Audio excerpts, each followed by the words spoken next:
चलिए last lecture में हम देख रहे थे इलिप्स जनरेटिंग एल्गोरिदम, राइट। तो इसमें हमने थोड़े से फंडामेंटल देखे थे कि इलिप्स में क्या होता है। तो पहले एक बार रिवाइज करवा देती हूँ वो फंडामेंटल। इलिप्स एक इलोंगेटेड सर्कल होता है, either it is elongated towards the X axis और sometimes it is elongated towards the Y axis, right. और जो इक्वेशन ऑफ इलिप्स होती है वो क्या होती है, x square by a square plus y square by b square is equals to 1। और यहाँ पर ये जो ए और बी है, ये जो ए और बी है, this are the semi major and minor axis. अब सेमी माइनर और मेजर एक्सिस क्या होती है, हमारा जो इलिप्स होता है, इलिप्स जैसे मैंने बताया इलोंगेटेड सर्कल होता है फ्रॉम वन साइड, मतलब इसकी radius through out the object जो है वो सेम नहीं रहती है। एक होती है मेजर एक्सिस, यदि एक्स के टुवर्ड्स बना है तो मेजर एक्सिस जो है वो एक्स होगी, और यदि y के टुवर्ड्स बना है तो जो मेजर एक्सिस होगी उस केस में y होगी, और जो अदर एक्सिस रहेगी मेजर एक्सिस के अलावा उसको बोलेंगे माइनर एक्सिस। मतलब इस केस में माइनर एक्सिस y है और इस केस में जो माइनर एक्सिस है वो x है। तो यहाँ पर ये जो एक्सिस है मतलब ये फुल एक्सिस है, इसलिए इसको मेजर बोला। पर इसका जब मैं सेंटर से इसको जब मैं देखूंगी, मतलब इसका सेंटर से यदि मैं वन साइड कैलकुलेट करती हूँ तो इट इज डिनोटेड बाय ए, जो इसका मेजर एक्सिस का जस्ट हाफ रहता है। मतलब आप मेजर एक्सिस को 2a से डिनोट करेंगे तो जो सेमी मेजर एक्सिस है उसको आप a से डिनोट करेंगे। सिमिलरली जो माइनर एक्सिस है यदि आप उसको 2b से डिनोट कर रहे हो तो सेमी माइनर एक्सिस को आप ओनली b से डिनोट करोगे। अब यहाँ पर चाहे तो आप a और b भी लिख सकते हो, चाहे तो आप r ऑफ x और r ऑफ y भी लिख सकते हो। r ऑफ x मतलब रेडियस एट x एक्सिस और r ऑफ y मतलब रेडियस एट y एक्सिस। इस तरह से भी आप इसको लिख सकते हो, ठीक है। अब आपने क्या किया, यहाँ पर एलसीएम लिया a स्क्वायर b स्क्वायर का, ठीक है। और यहाँ से आपने जो इक्वेशन फाइनली निकाल ली that is b square into X square plus A square into Y square minus of A square B square equals to 0। यहाँ पर फिर बता रही हूँ ए और बी जो है, ए और B can be written in terms of R X and R Y. A और बी को आप आर एक्स और आर वाई के टर्म्स में भी जो है लिख सकते हैं, ठीक है। तो you can rewrite this equation as r y square x square plus r x square y square minus r x square y r y square equals to 0। इस तरह से भी लिख सकते हो। फिर हमने जैसे सर्कल में 3 कंडीशन देखी थी, सिमिलर मैनर में हमने वही 3 कंडीशन इलिप्स में भी देखी कि इलिप्स की इक्वेशन है if it is equals to 0 it means this particular equation lies on the circumference of the ellipse, मतलब उसकी बाउंड्री पर रहेगा। यदि इस इक्वेशन की वैल्यू लेस देन 0 है मतलब the point is inside the ellipse, और यदि इस इक्वेशन की वैल्यू ग्रेटर देन 0 है मतलब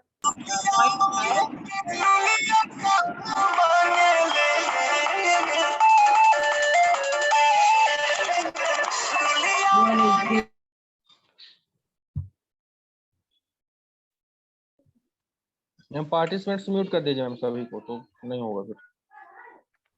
यस मैम। जब आप ओपन करेंगे तभी बोल पाएंगे। मैंने उसको वही कर दिया है।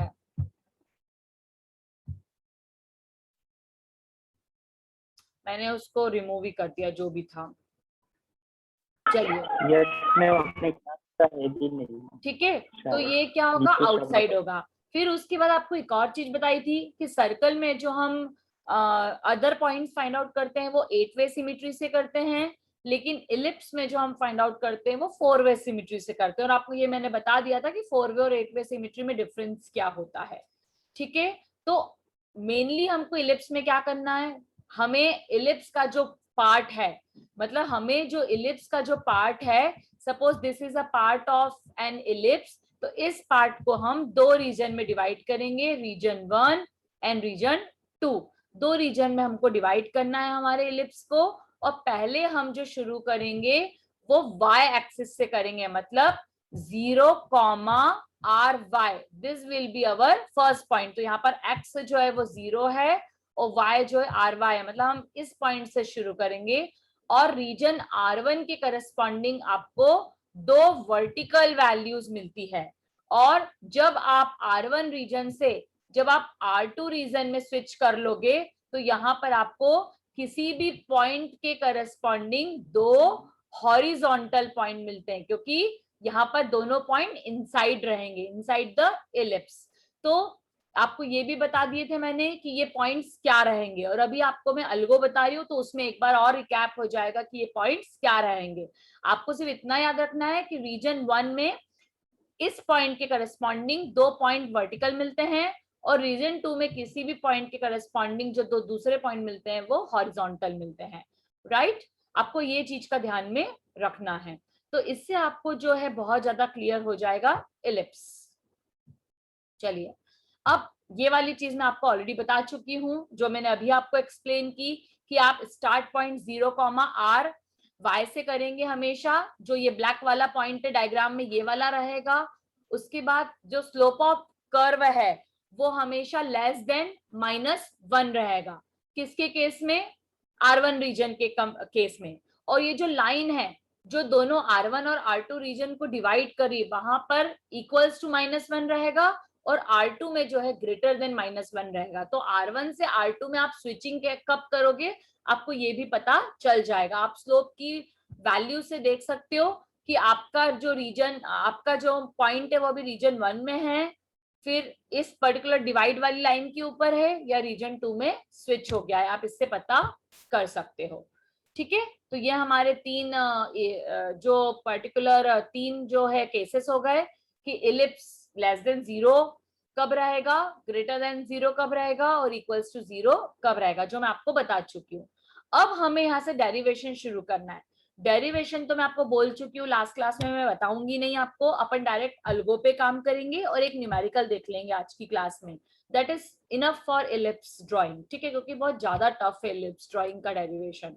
तो यहाँ पर जैसे मैंने आपको बताया कि इलिप्स जब हम बनाना चाहते हैं तो वहां पर दो रीजन में आपको डिवाइड करना पड़ता है। फर्स्ट क्वाड्रेंट को ऑक्टेंट 1 और ऑक्टेंट 2, हम दो रीजन में जैसे डिवाइड करेंगे तो दोनों रीजन के जो डिसीजन पैरामीटर की वैल्यू है वो अलग अलग रहती है, क्योंकि डेरिवेशन रीजन 1 के लिए अलग होता है और रीजन 2 के लिए अलग होता है। यदि रीजन 1 के लिए डेरिवेशन अलग है तो वहां पर डिसीजन पैरामीटर अलग होगा, और रीजन 2 के लिए यदि डेरिवेशन है तो वहां पर जो है वो अलग रहेगा। ठीक है, तो यहाँ पर आप पढ़ेंगे initially we have to decision parameters P10 for region 1 and P20 for region 2। मतलब P10 एक डिसीजन पैरामीटर रहेगा और P20 जो रहेगा वो दूसरा डिसीजन पैरामीटर रहेगा।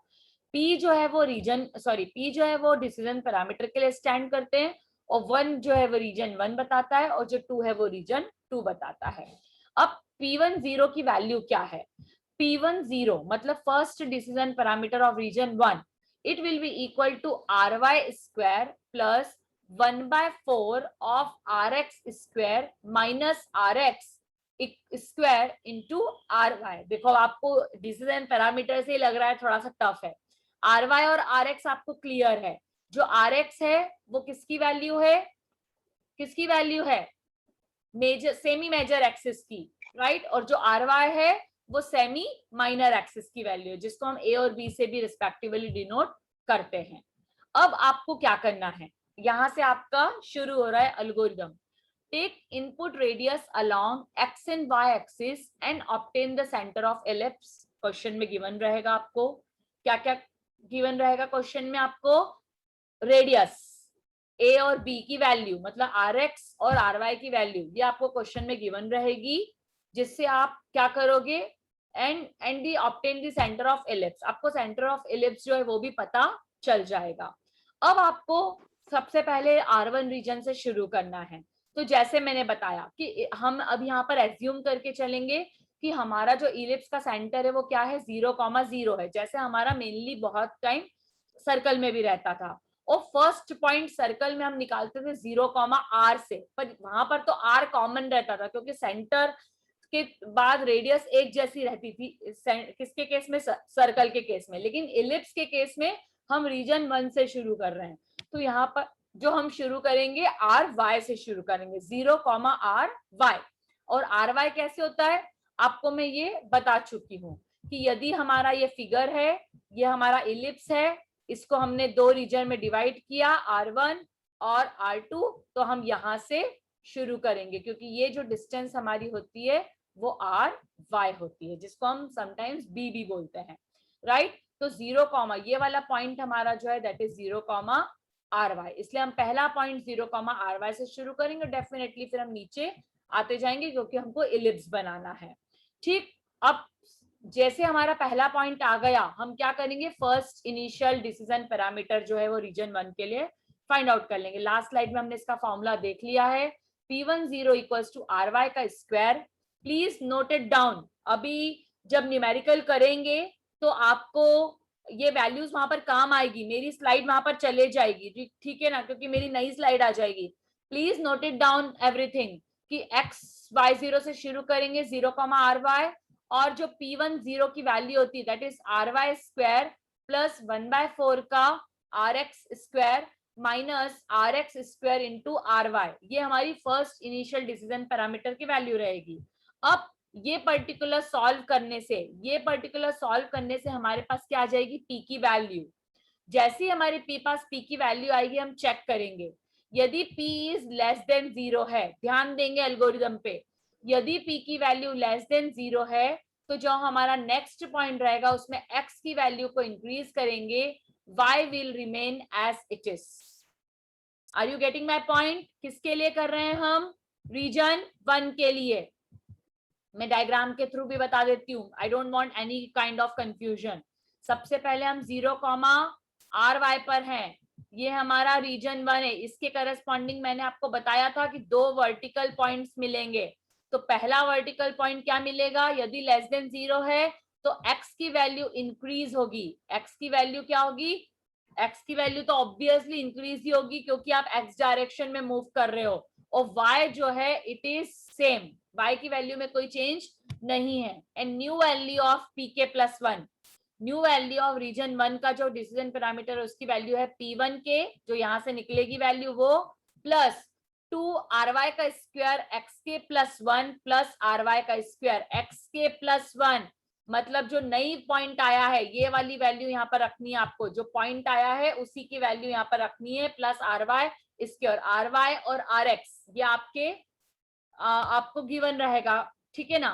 अब एल्स यदि PK की वैल्यू लेस देन 0 नहीं है, यदि PK की वैल्यू ग्रेटर देन या इक्वल्स टू 0 है, तो उस केस में मतलब दूसरा वाला पॉइंट, X की वैल्यू इंक्रीज होगी और Y की वैल्यू रेड्यूस होगी, मतलब ये वाला पॉइंट जिसमें आपका Y नीचे आ रहा है, और ये वाला पॉइंट मतलब almost near to the circumference जिसमें Y की वैल्यू सेम रहेगी। तो यहाँ पर X की वैल्यू इंक्रीज होगी लेकिन Y जो है वो रिड्यूस होगा, and new value of PK plus 1 will be P, मतलब new value of PK plus 2RY का square plus XK plus 1 minus 2RX square YK plus 1 plus RY का स्क्वायर, ये आपकी न्यू वैल्यू ऑफ PK रहेगी। किस case में, उस case में जब आपका PK जो है वो ग्रेटर देन या इक्वल्स टू 0 होता है, ठीक है। चलिए अब आपको ये तो करते जाना है, कब तक करते जाना है आपको, जब तक स्लोप की वैल्यू -1 है। जैसे स्लोप की वैल्यू ग्रेटर देन -1 होती है, आप कहां पर स्विच कर दोगे, रीजन 2 में। आप सडनली कहां पर स्विच कर दोगे, रीजन 2 में स्विच कर दोगे, राइट। एंड रीजन, हाँ बेटा बोलो। अभी तो लॉकडाउन चल रहा है तो हमें बाहर बिल्कुल नहीं जाना है। ये कौन है हमें बोला गया जो कंटिन्यूअसली आईडी चेंज कर रहा है मेरी क्लास ये में, क्लास का नहीं है मैम, वो ये मुझे अपनी पता क्लास है, नहीं पर आईडी कौन बाहर दे रहा है या कौन ये बेवकूफ हरकतें कर रहा है, this is too much now. मैं कंप्लेन कर दूंगी आपकी टीजी से और एचओडी सर से। अब क्या हो रहा है ये क्लास में, पहले तो कभी नहीं हुआ, ये 2-3 लेक्चर से ही हो रहा है ऐसा। मैम आप ही के लेक्चर में हो रहा है मैम अभी। हाँ तो कौन कर रहा है, who is this yes nonsense. Ma'am.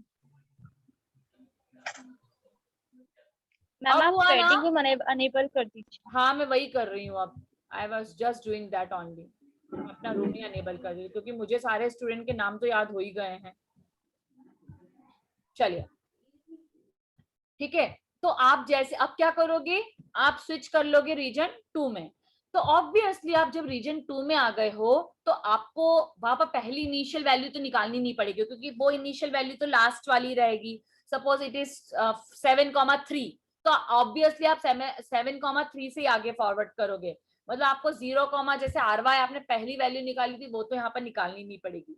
लेकिन रीजन 2 में आने के कारण आपकी डिसीजन पैरामीटर की जो वैल्यू है वो जरूर आपकी चेंज हो जाएगी। तो जो न्यू डिसीजन पैरामीटर की वैल्यू है वो क्या आ रही है आपकी, आरवाई का स्क्वायर ब्रैकेट में x0, मतलब जो आपकी x की वैल्यू रहेगी उस टाइम, प्लस हाफ का स्क्वायर प्लस rx का स्क्वायर, y0 माइनस 1 का square minus rx square ry square. Tough है, देखो इलिप्स ड्राइंग टफ है, इसलिए मैंने आपको इसका डेरिवेशन तो बताया ही नहीं तो पूरा 1 वीक लग जाता, लेकिन हमको डेरिवेशन समझ में नहीं आता। तो यहाँ पर जो x0 और y0 हैं वो क्या है, हमारे जो लास्ट पॉइंट आपके निकले थे रीजन 1 के, वो हमारा x0 y0 रीजन 2 के लिए रहेगा। ठीक, अब सिमिलर मैनर में p20 की आपको यदि वैल्यू मिल जाती है तो आप अगेन चेक करोगे, यदि p2 वैल्यू जो p20 की जो वैल्यू है, राइट, p20 की वैल्यू है, यदि ये ग्रेटर देन 0 है, ध्यान से देखेंगे है ना, यदि ये ग्रेटर देन 0 है तो आपको क्या करना है, xk कॉमा yk माइनस 1, ये हमारा पॉइंट हो जाएगा। नेक्स्ट पॉइंट हमारा क्या हो जाएगा, x की वैल्यू को मैंने आपको बताया था लास्ट क्लास में कि जब हम रीजन 2 की बात करते हैं तो y की वैल्यू तो हमेशा रिड्यूस होती है, लेकिन आपको x की वैल्यू में डिसीजन लेना पड़ता है कि x की वैल्यू सेम रहेगी या वो चेंज होगी। Are you getting my point? और रीजन 1 में क्या होता था, x की वैल्यू तो हमेशा बढ़ती थी, लेकिन yk और yk माइनस 1 में आपको डिसीजन लेना पड़ता था। लेकिन यहाँ पर क्या हो रहा है, रीजन 2 में y तो हमेशा माइनस होगा, नीचे ही आएगा, लेकिन आपको x की वैल्यू में डिसीजन लेना है कि x के रहेगी या x के प्लस 1 रहेगी। क्लियर? तो ये आपका न्यू वैल्यू ऑफ पी हो जाएगी। ठीक है, पहले आप ये देख लोगे कि यदि ग्रेटर देन 0 है तो x की वैल्यू सेम रहेगी और yk माइनस 1 रहेगा, and this will be value of new value of pk, right. And otherwise मतलब जब लेस देन 0 का केस आएगा तब जो वैल्यू रहेगी x की इंक्रीज हो जाएगी, ध्यान रखेंगे, x की वैल्यू इंक्रीज हो जाएगी और y तो रिड्यूस होगा ही, y दोनों केस में रिड्यूस होगा, and new value of pk plus will be pk, जो आपकी ये लास्ट वैल्यू आई थी, प्लस 2y का square plus xk plus 1 minus 2 rx का square, yk plus 1 plus rx का स्क्वायर। और इस तरह से आपको यदि यहाँ पर सेंटर की वैल्यू 0 0 है तब तो आप एज इट इज निकाल दोगे पॉइंट ऑफ सिमेट्री, है ना, और यदि वैल्यू एज इट इज नहीं है तो आपको उस केस में आपको वैल्यू पुट करना पड़ेगी। ठीक है, मतलब जो भी 0 0 की जगह जो भी दूसरी वैल्यू है वो पुट करना पड़ेगी। और आप कब तक करोगे, ये आप कब तक करोगे, repeat the steps for region 1 until 2ry square x is greater than equals to 2rx square y। तो ये वैल्यूज आपको कंटिन्यूअसली न्यूमेरिकल में निकालना पड़ेगी, क्योंकि आपको तभी तो पता चलेगा कि वैल्यू बड़ी कब हुई है और कब आप रीजन 1 से रीजन 2 में स्विच करोगे, अदरवाइज आपको पता ही नहीं चलेगा। तो अभी जब मैं आपको टेबल दिखाऊंगी तो आप देखोगे कि वहां पर हम ये भी टेबल में ये वाला कॉलम भी बनाएंगे कि 2ry स्क्वायर x की वैल्यू और 2rx स्क्वायर y की वैल्यू, हम ये वैल्यूज भी वहां पर लेंगे।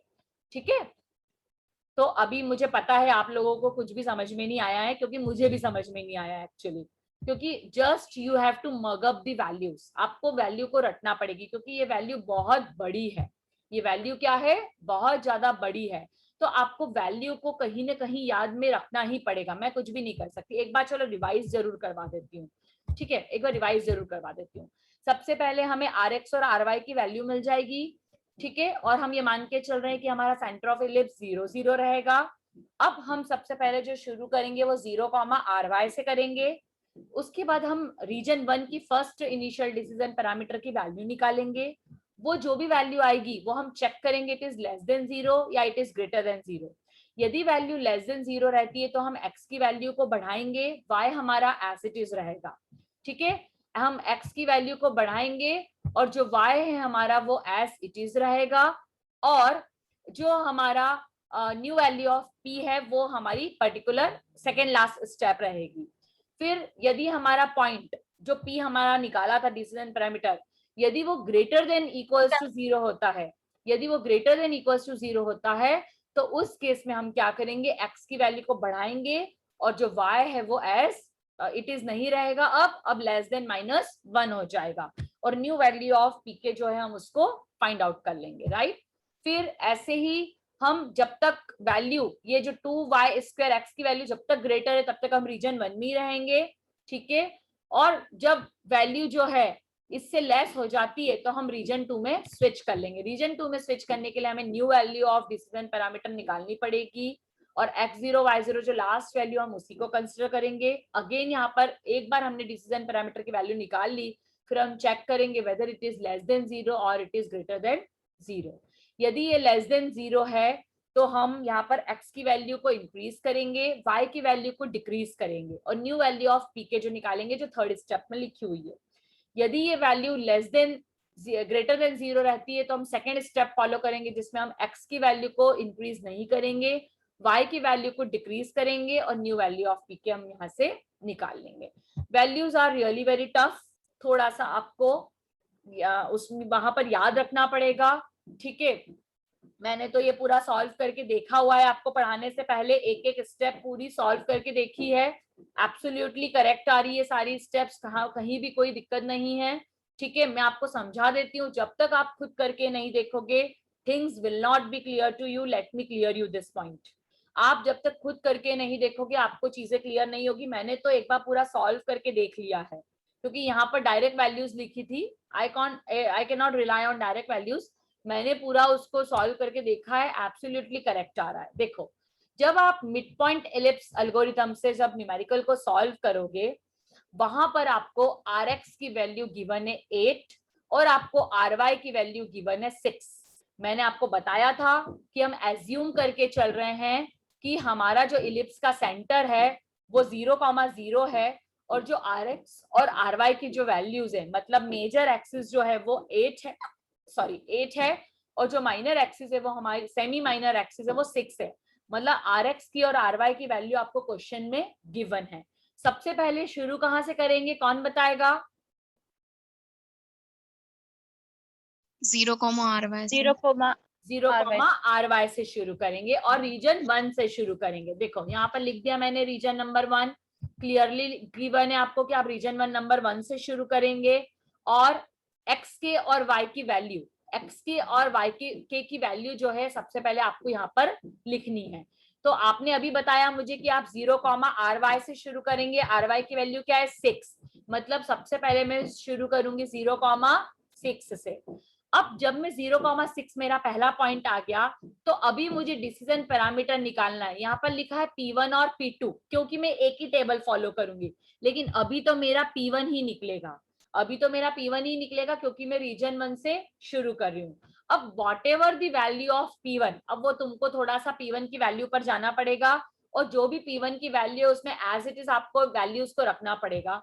मैंने करके देखा है, आंसर इज -332। आंसर क्या आया आपका? -332 आया। मतलब यहाँ पर जो P की वैल्यू है वो क्या है? नेगेटिव है।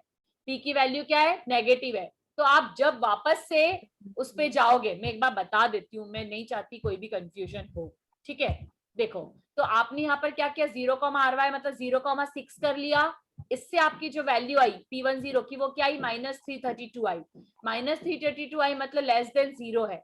जब भी लेस देन 0 रहेगी आपको x को इंक्रीज करना है, y एज इट इज रहेगा, मतलब जो 0 है वो 1 हो जाएगा और जो 6 है वो 6 ही रहेगा, मतलब वैल्यू अब हो जाएगी 1,6 और न्यू वैल्यू ऑफ pk जो है आपको ये निकालनी पड़ेगी, ठीक है। तो आपने यहाँ पर क्या किया, लेट्स चेक। आपने यहाँ पर -332 आया तो आपने 1,6 मतलब 0 की वैल्यू को, x की वैल्यू को 1 से इंक्रीज कर दिया और जो y है वो यहाँ पर एज इट इज है। y जो है आपका वो क्या है? एज इट इज है। देखो एक चीज यहाँ पर ध्यान रखेंगे, न्यूमेरिकल को आगे बढ़ाने के लिए आप यहाँ पर तो आपको पता है कि y यहाँ पर y k था, यहाँ पर भी y k ही है, लेकिन हम इसको क्या कंसिडर करके चलेंगे, एक्स के प्लस 1 कॉमा वाई के प्लस 1, क्योंकि हमें नेक्स्ट वैल्यू निकालनी है 2 इंटू एक्स के प्लस 1 आर वाई का स्क्वायर और 2 इंटू वाई के प्लस 1 आर एक्स का स्क्वायर।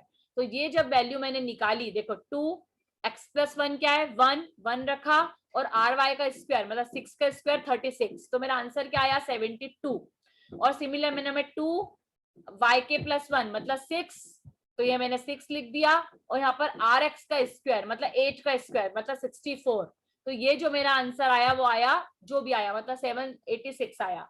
अब देखो यहाँ पर ये जो वैल्यू है, ये जो वैल्यू है अभी ये वैल्यू क्या है आपकी लेस है। आपका रीजन 2 देखो यहाँ पर ध्यान दो, आपका रीजन 2 में स्विच कब होगा, जब इसकी वैल्यू ग्रेटर हो जाएगी, जब इसकी value 2x are y square की जब वैल्यू ग्रेटर हो जाएगी, मतलब आपकी वैल्यू अभी तक क्या है, देखो आपकी वैल्यू अभी तक लेस थी और ये वाली सारी वैल्यू आपकी क्या अभी तक बड़ी हुई थी, ग्रेटर वैल्यूज थी, इसलिए आप अभी तक रीजन 1 में थे। जैसे ही ये वैल्यू बड़ी हुई, कौन सी वाली, आगे वाली, ये 2x आर वाई स्क्वायर की वैल्यू जैसी ही बड़ी हुई आपने स्विच कर लिया रीजन 2 में, और यहाँ पर P20 मतलब रीजन 2 का डिसीजन पैरामीटर आप निकालोगे। आपको मेरी बात आ रही है समझ में? Yes ma'am. Yes ma'am. ठीक है, चलिए अपन तो अपना न्यूमेरिकल कंटिन्यू करते हैं, वो तो मैंने आपको समझाने के लिए भी बता दिया। चलिए, तो अभी -332 आया था, अब हमारा लेस देन 0 है। अगेन अब ये जो -332 है ऑब्वियसली जैसे हम वापस से इसको इसमें P1 में रख देंगे और न्यू वैल्यू ऑफ जो भी है, अब वो फार्मूला तो हमें याद नहीं है, जो भी न्यू वैल्यू ऑफ P1 है वो हमने निकाल ली, अगेन -224, मतलब अगेन ये माइनस का आया, मतलब 1 becomes 2 and 6 becomes as it is, तो ये आ गया 2,6। अब यहाँ पर वैल्यू कहाँ चेंज हो जाएगी, देखो 2 तो as it is रहेगा और ये x के प्लस 1 है, ये क्या हो जाएगा 2 हो जाएगा, मतलब 2 into 2 that is 4, और ये आर वाई स्क्वायर तो सेम रहेगा 36, तो ये कितना हो गया आपका 144, ये कितना हो जाएगा आपका 144। आपको मेरी बात आ रही है समझ में? Yes ma'am. Yes ma'am. और यहाँ पर कोई चेंजेस नहीं है, मतलब ये वैल्यू अभी 786 ही रहेगी, इसमें कोई भी चेंजेस नहीं होगा, ये वैल्यू तो सेम रहेगी क्योंकि y के प्लस 1 जो है 6 का 6 ही है, इसमें तो कोई चेंज ही नहीं हुआ। देखो अब जो मेरा आंसर आया है वो क्या आया, अगेन -224, मतलब फिर से मुझे रीजन 1 में लेस देन 0 पे ही काम करना है, तो वापस से मैंने ये वैल्यू रखी, मेरा आया -44, अगेन 2 की वैल्यू 3 हो जाएगी और 6 तो 6 ही रहेगा, तो अगेन 144 की जगह 216 आ गया और ये 786 तो सेम ही रहा। अब जब मैंने निकाला -44 मतलब अगेन माइनस की वैल्यू है, मतलब 3 बिकम्स 4 और 4,6 ही रहेगा, ये तो 4,6 ही रहेगा, और यहाँ पर 216 से 288 वैल्यू हो गई यहाँ पर मेरी, ठीक है। और यहाँ पर मेरा जो है माइनस का ये कुछ गलत लिखा हुआ है यहाँ पर, वेट अ मिनट, ये जो 3,6 है, ठीक है, ये आपका यहाँ पर जो है जो 786 ही रहेगा यहाँ पर अभी, ठीक है, प्लीज राइट इट 786 ओनली। क्यों 786 ही रहेगा, क्योंकि आपका अभी भी P जो है वो लेस देन 0 है, P लेस देन 0 है, मतलब आपका 3 जो है वो 4 हो जाएगा, है ना, जो 3 है वो 4, लेकिन 6 will remain as it is, ठीक है। इसको अभी 786 ही रहने देना। अब यहाँ पर आपने क्या किया, आपकी वैल्यू -44 थी, तो अगेन आपने क्या किया, माइनस किया, अब आपकी लेकिन जो वैल्यू आई वो क्या आ गई, आपकी वैल्यू 208, आपकी वैल्यू यहाँ पर क्या आ गई 208।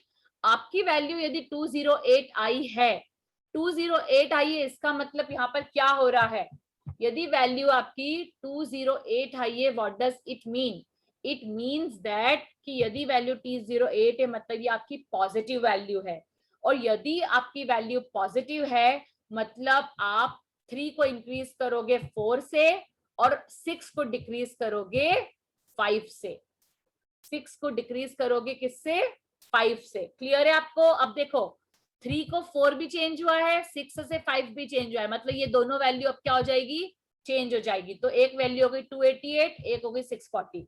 अब अगेन पॉजिटिव वैल्यू आ गई, पॉजिटिव वैल्यू आ गई तो वापस से आपको पॉजिटिव वैल्यू वाला ही करना है, मतलब जो 4 है वो आपका बिकम 5 हो जाएगा, ठीक है। और यहाँ पर जो आपका 5 है, I think it should become 4, नहीं, ये माइनस वैल्यू आ गई है ना, ठीक है, it becomes -108, again minus value आ गई है, तो माइनस वैल्यू आने से आपका 4 जो है वो क्या हो जाएगा, बढ़ जाएगा, and 5 will remain as it is.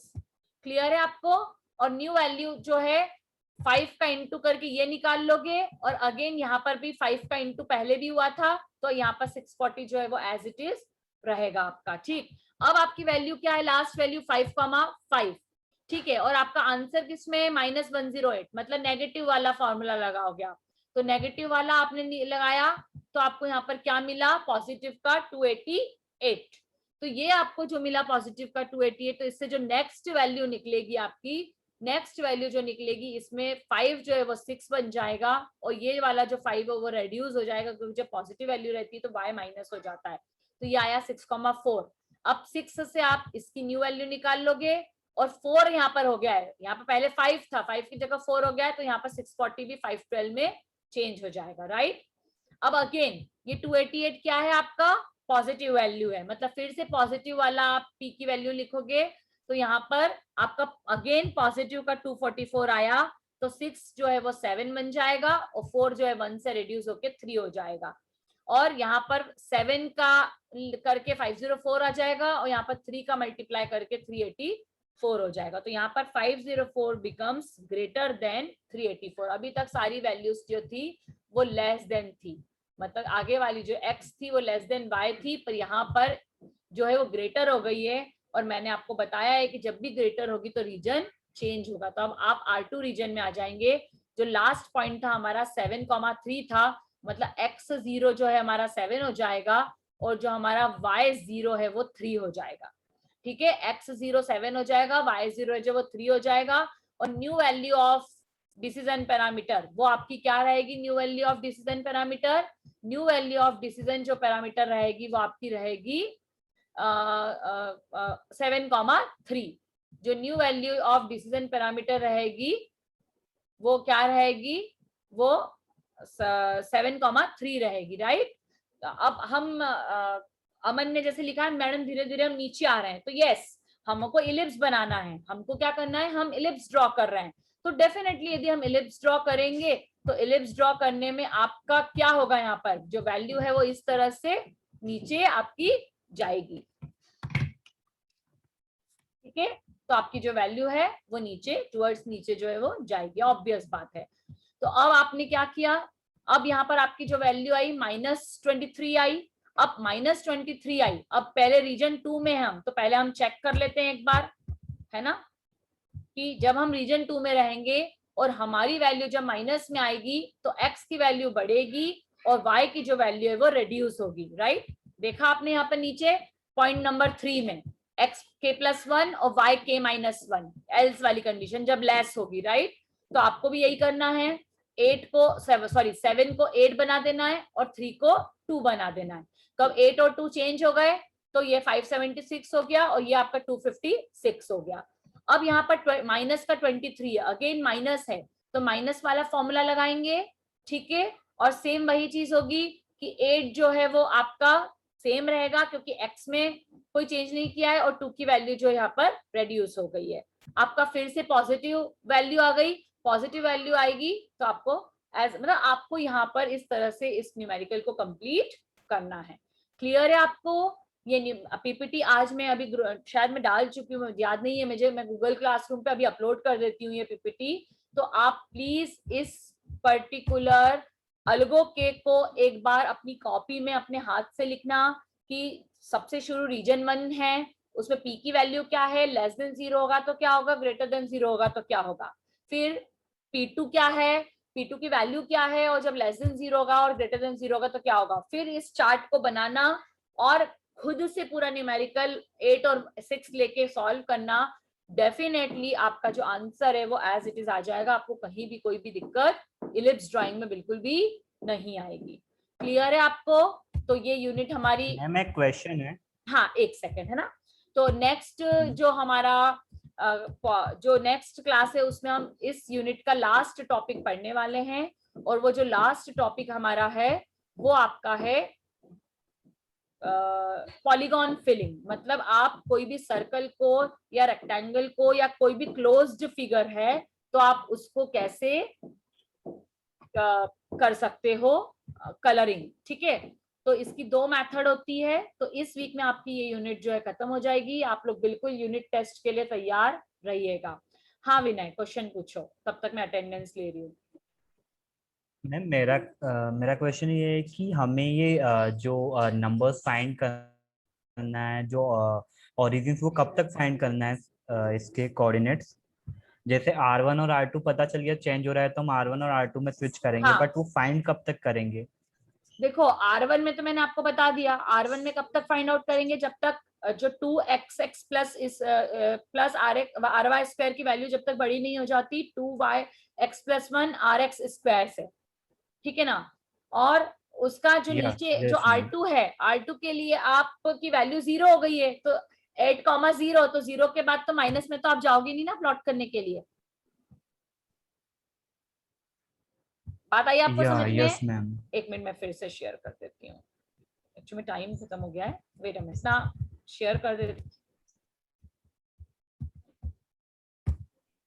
Yes ma'am, less than यहाँ 1 पर मिनट देखो, बचा है। ये 8,1 था और लास्ट वैल्यू जब हमने माइनस की तो हमारा जब मतलब 8,0 आया, तो अब 0 के बाद आप माइनस में तो वैल्यू प्लॉट कर नहीं सकते ना, तो वो वहीं पर एंड हो जाएगा।